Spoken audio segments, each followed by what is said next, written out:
আয় হাদির লাশ নিয়ে যা, এভাবেই পুলিশ বলছে আর জুলাই যোদ্ধা ইনকিলাব মঞ্চের ছেলেদেরকে পেটাচ্ছে। অন্যায় কি? এই পেটানোর অপরাধ একটাই, তারা হাদির যে হত্যার বিচার চায়, হাদিকে মেরেছে শুধু বিচার চায়। ন্যায় বিচার চাইতে গিয়ে আজকে তাদেরকে শুধু এভাবে পেটাই নাই, ঢাকা মেডিকেল ভর্তি হয়ে গিয়েছে, ভরপুর হয়ে গিয়েছে, কত আহত হয়েছে। আশ্চর্য হয়ে যাবেন যে হাদির পর্দাসীন স্ত্রী মিডিয়াতে মুখ দেখায় নাই, আজকে তার স্বামীর বিচারের জন্য তাকে ঘর থেকে বের হওয়া লেগেছে।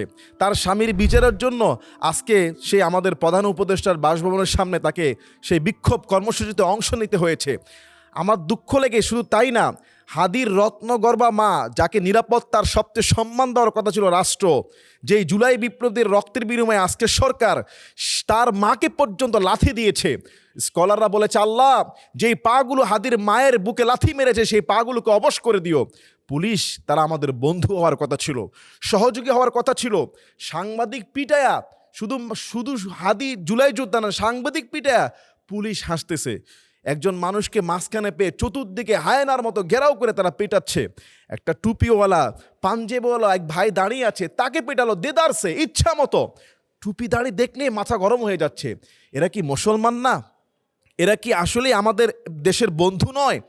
যমুনার সামনে 144 ছিল, কিন্তু শাহবাগে সেখানে কি ছিল? সেখানে কেন পুলিশ রণক্ষেত্র করলো? এদেশ আমরা এমন এক দুর্ভাগ্য জাতি যে আপনি নিজে মরবেন, আপনার পরিবার যদি বিচার চাইতে যায় তাকেও মরতে হবে। এই সেই পুলিশ যারা সে আশুলিয়া সাভারের মধ্যে জুলাই যুদ্ধের সময়, সেই 5 আগস্টের সময় ছাত্রদেরকে মেরে ভ্যান গাড়িতে থুবায়া সেখানে রেখে আগুন লাগিয়ে দিয়েছিল। 7 জনের ফাঁসির রায় হচ্ছে।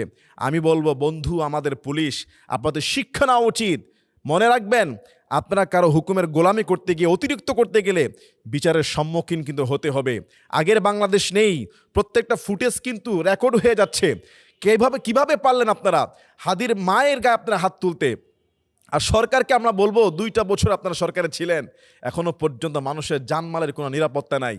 হাদির স্ত্রী পর্যন্ত আজকে রাস্তায় নামা লেগেছে তাদের বিচার কার্য করার জন্য, তার বিচার পাওয়ার জন্য। একজন পুলিশ কর্মকর্তা বলেছিল যে হাদি হত্যার বিচারের সবার নাম কিন্তু ফাঁস করে দেব, আজও কিন্তু সেটা ফাঁস হয় নাই।